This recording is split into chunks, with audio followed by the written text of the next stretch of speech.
Hey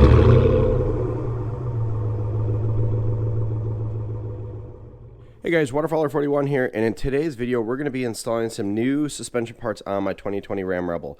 So these are the Bilstein 6112s and 5160 shocks. So the 6112s are the adjustable front shock assembly or front strut assemblies, and then the 5160s are the reservoir version of basically the 5100. So it's a monotube, but it's also got reservoir for additional cooling. One of the comments I hear all the time on my station or on my channel is less talk, more doing. So if you are interested in terms of the why, as far as what I'm doing and why I'm doing it with the suspension kit and everything, go to the end of the video. I'll cover all that then. But what we'll do is we'll hop right into the installation here. Real quick, I picked these up from SuspensionLifts.com. I've been eyeballing these things for a long time, but they've never been in stock. So finally, I think the supply chain's starting to catch up. Finally saw them in stock, decided to pick them up, and let's do a review video on my channel. So as far as the installation, before we do anything, first thing you're going to want to do is measure the height of your truck. Because these are adjustable and they're going to change the height of the front end of the truck, we want to take measurement from the pinch weld so we know kind of reference-wise. I think, generally speaking, with what kit I have on there now to what I'm going to be installing, I should go down maybe a ½ an inch, which is okay. But you don't know if you don't measure it. So we're going to measure from the pinch weld and get those benchmark measurements. Then the other thing we're going to do before we jack up anything on a truck is remove the sway bar end links. If you jack up one side of the truck, it really makes it difficult to undo that. It's easier to do it on flat ground. So once we undo the sway bar end links, and I'll show you what those look like once we get the wheel off, but once we do that, then we could jack the truck up, get the tire off, and start diving into the front end here. All right, so we have our wheel off, we have the truck jacked up, and we have our sway bar end links on both sides undone. Again, easier to do that when it's on flat ground than when it's lifted up. So in order to remove the shock, and these steps go for basically any sort of shock that you have in there or any sort of strut that you have on your truck, but you got to undo a few things. The first thing you want to undo is this tie rod. So you got to loosen up the bolt or the nut underneath the tie rod end link, and then just leave that dangling for now. What that'll do is it'll allow you to kind of move the whole assembly side to side, but it'll also allow everything to tip forward. Then the other thing you're going to want to fight with is the upper control arm. So on the factory ones, there's just a single nut here. And then after you undo that, leave a few threads left on it. So leave the nut on the actual bolt that goes through the control arm, and then give this guy a few good whacks with a hammer, and that should loosen up the ball joint. On mine, I found it easier because I have Uniball control arms right now. I found it easier to loosen this side up, but also just undo the upper control arm mounts from the actual frame itself.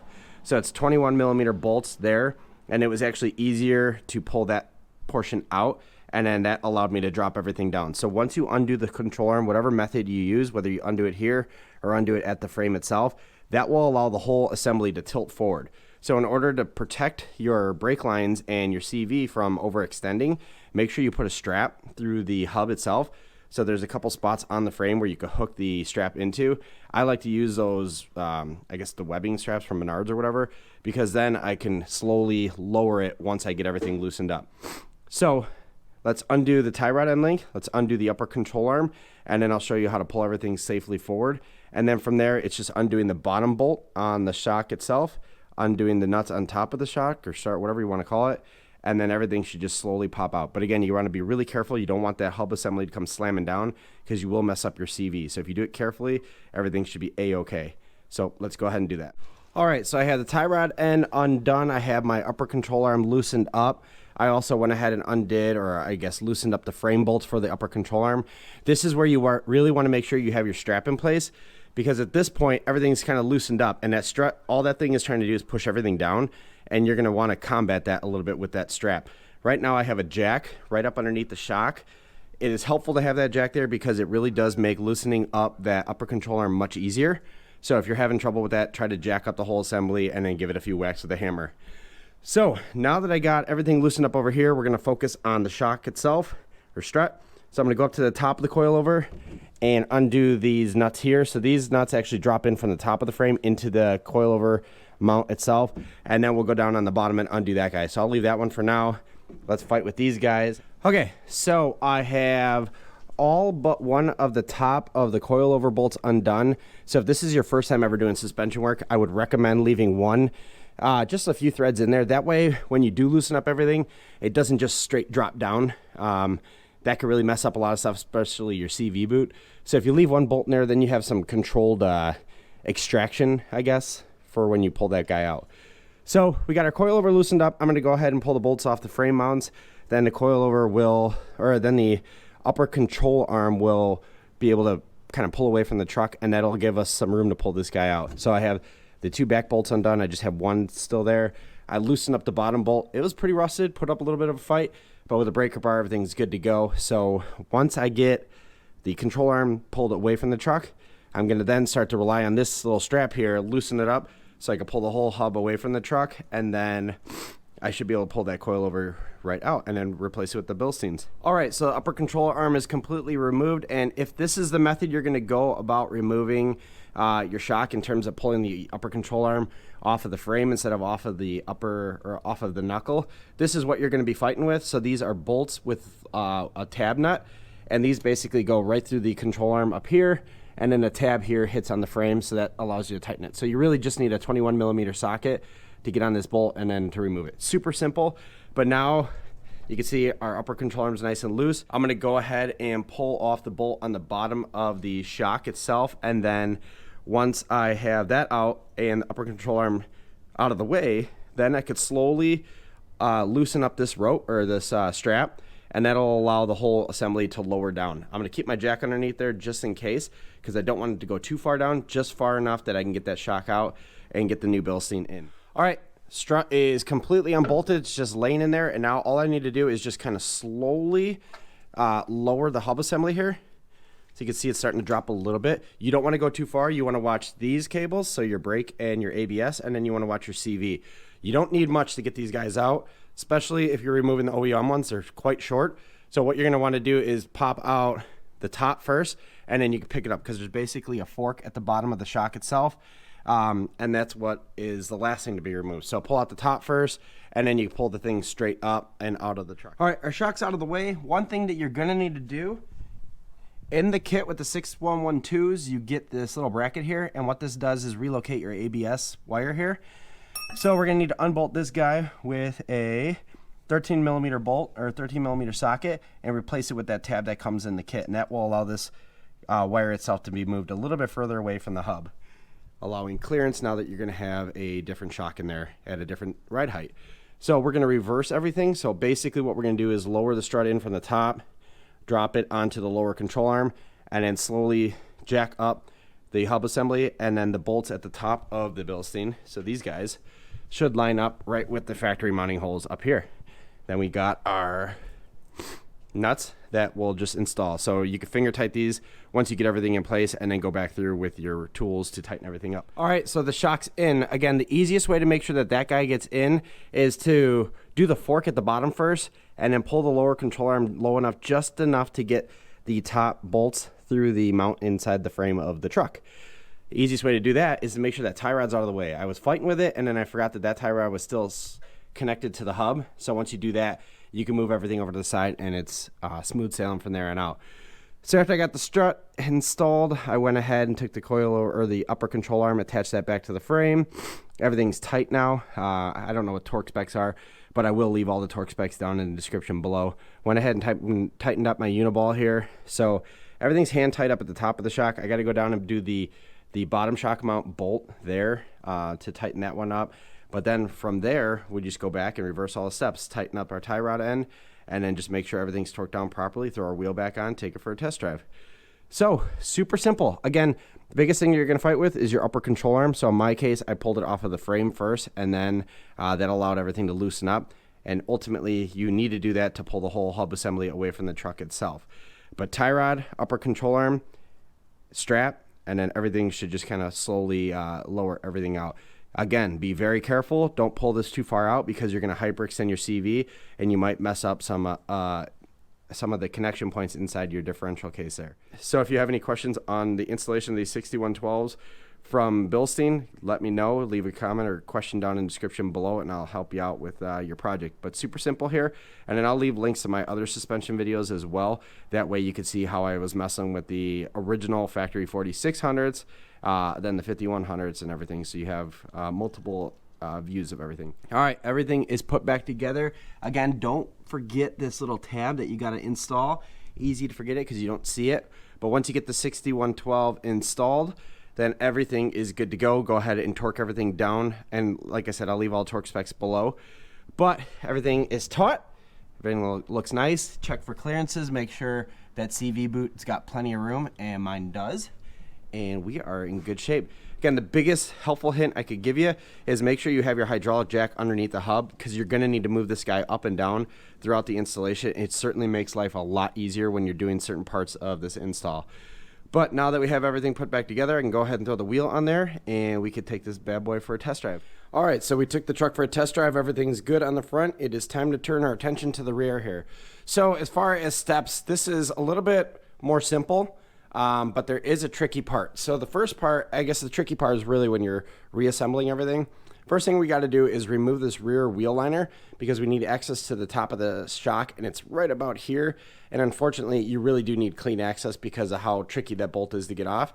So what I'm going to do here is remove all these 7mm bolts all the way around the fender flares, including the Phillips on my mud flaps, pull all that out, and then that'll give us access to the shock.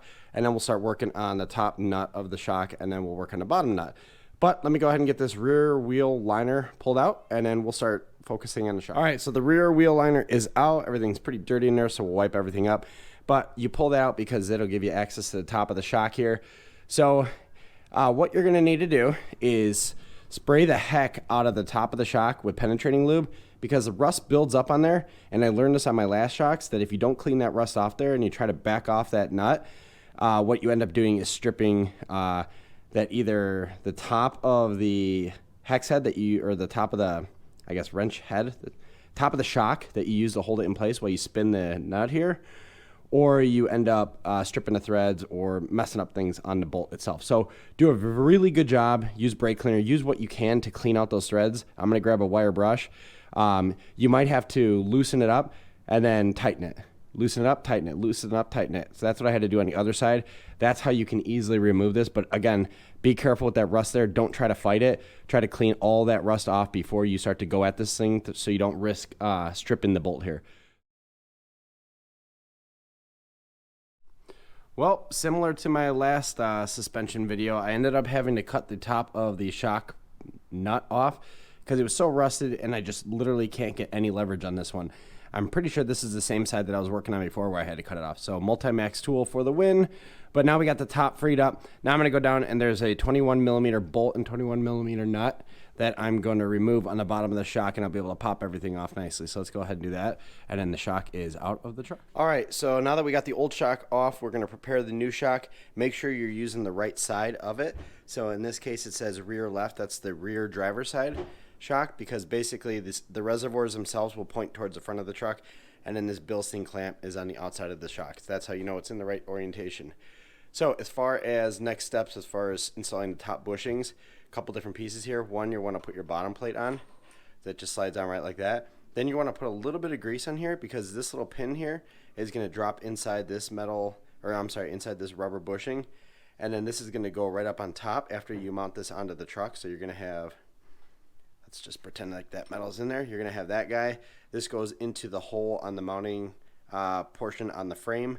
And then this has two different sides. There's a little small circle on this side, larger circle. The larger circle is going to go down, because that's what basically opens up the taper for this top of this bushing.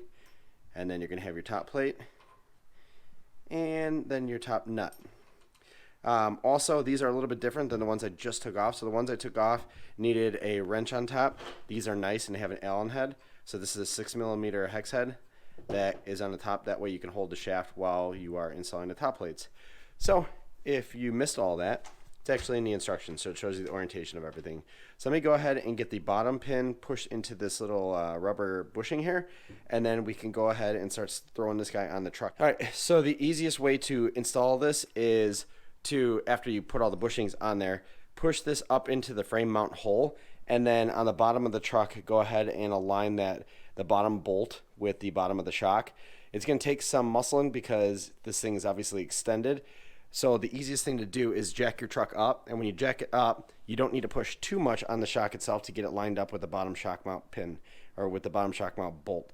Then after you get that bottom bolt in there, you can go back in and put the top bushing, top plate, and nut on there and tighten everything down. So let's go ahead and do that and get this guy installed on the truck. All right, so the shock is in place, so now all we need to do is get our top bolt or our top nut, our top plate, and the top bushing. Remember, you want to make sure that the larger opening goes towards the bottom. So it's going to go right like that. Then you got your top plate. Top plate.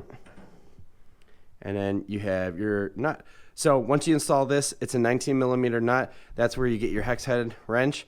You're going to put this right down the shaft there, hold it in place, and then using your 19mm wrench, you're going to tighten it up. So let's go ahead and do it. Again, truck's still jacked up, so I'm going to lower it. That way it pushes the shock all the way up, seats it nicely. That way when I'm tightening it down, I know it is where it needs to go. All right, just one last shot of the shock before I put the rear wheel liner on. So I tighten it up enough that nothing spins, and then I go a few more turns just to make sure everything's nice and taut. It doesn't need to be crazy tight because you do have those rubber bushings there, but tight enough that things aren't going to loosen up and rattle around in the opening. So with that said, now it is time to reinstall that big ugly guy. And this is where I'm saying it gets to be kind of a pain in the butt, because that rear liner has to go in behind the fender flare, and it's just an exercise in patience. But if you take your time, it should be pretty simple. So I'm going to go ahead and work on that, and then get all the 7mm bolts thrown back in there, as well as my mud flap, which is sitting over there. And then we could take a look at everything out in the daylight tomorrow. All right, we got the truck out of the garage. It is a new day here, and the truck is looking absolutely perfect with the new Bilstein setup here. So again, we have the 6112s in the front and the 5160s in the back. I actually just got the truck realigned, so everything is good. Everything's green. We are good to go. So let's talk about the kit. So I said I'd mention a little bit more about the kit at the end of the video, just so we can get right into the installation steps. So let's talk through that right now. First and foremost, before we dive too far into the details, I get a lot of these questions lately, specifically with respect to suspension, but everyone's asking me why are you doing another suspension setup? Simply put, the whole reason behind why I created my channel is because I wanted to help folks with their Rams, and in my opinion, the more experience I can get with kits for these trucks, the better I can advise folks on, the better I can help them on their own trucks. So in my opinion, the more kits I can have installed on my truck, get through their paces, try them out, see how they perform, the more input I can give folks when they're trying to make the decision. Suspension's not cheap, and I have the benefit of being able to run the channel and everything, and it's offered me some opportunities to get set up with some suspension kits. So I figured I'll take advantage of that. That way you all can have some of my feedback on these kits before you pull the trigger for yourself. So that's why I switched it up. There was absolutely zero things wrong with the FabTech kit. This is just another kit that I wanted to install on a truck. I've been eyeballing it for a while.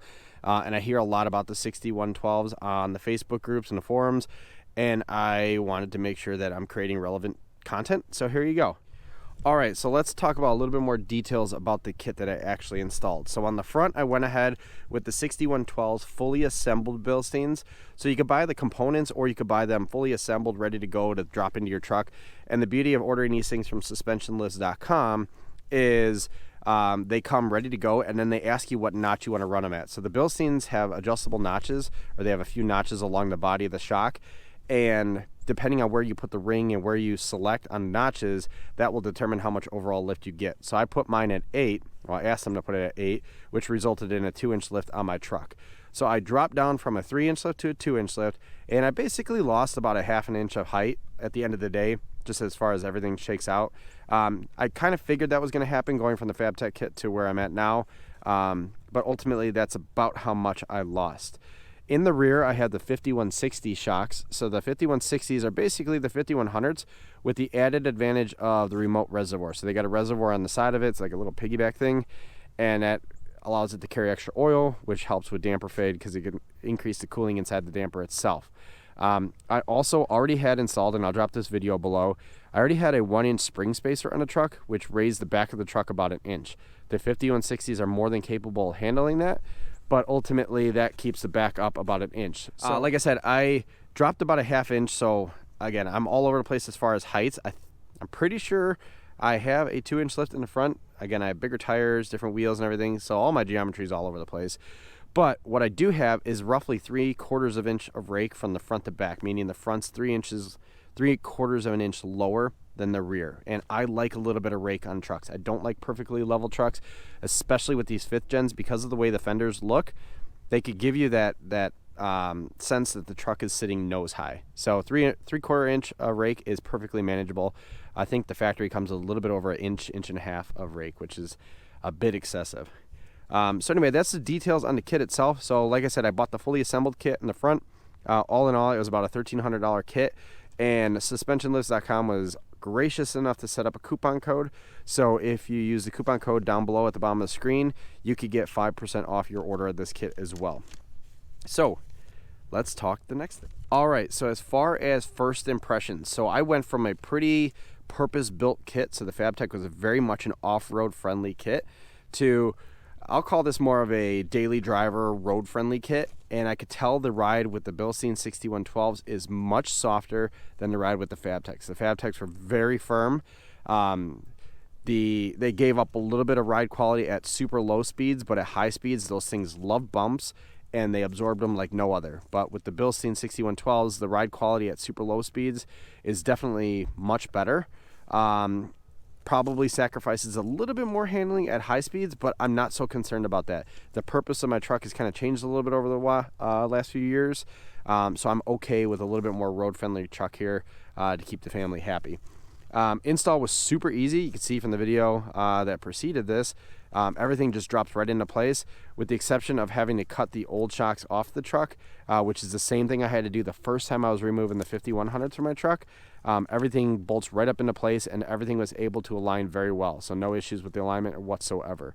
So by all accounts, this is very much a bolt-on kit, and as long as you're comfortable with working around suspension and having your car up on jack stands, then this is the project for you. And last but not least, what is next for my truck? So a couple things that I'm looking at. I'm not really actively pursuing any projects just yet, but I really do want to get a new bumper for the truck. I've seen there's one particular bumper that I'm super interested in. It's much more aggressive than the factory one here. Gives it a little bit higher ground clearance in the front, and I think it works really well. So trying to see if I can get my hands on one of those. I do have some potential stereo upgrades coming soon, so we'll be diving back into the stereo on this truck. It's a little bit overdue. Haven't touched the interior of this truck in a while outside of the bullet point mounts that I did a few videos back, but I feel like the stereo is ready for a new upgrade. And then last but not least, I've been playing with the idea of adding some decals / minor wrap to the truck. Just feel like it's a lot of white, and I've seen some particular wraps that look really good. I really like the SDHQ little tailgate badges that they put on all their trucks, so maybe there's a way we can mimic that for this. I feel like it's a lot of white, a lot of black. Needs a little bit something to spruce it up, but I didn't want to do anything in the winter because it's just a pain in the butt to install that stuff then. But with that said, that is the installation of the 6112s and 5160s on my 2020 Ram Rebel. Hope you enjoyed the video. Hope you learned something. I'll leave all the torque specs down in the description below so you know what you're doing as far as torquing everything. But with that said, thank you very much for watching. Make sure you use that coupon code and check out the channel on the Instagram. Thanks. Bye.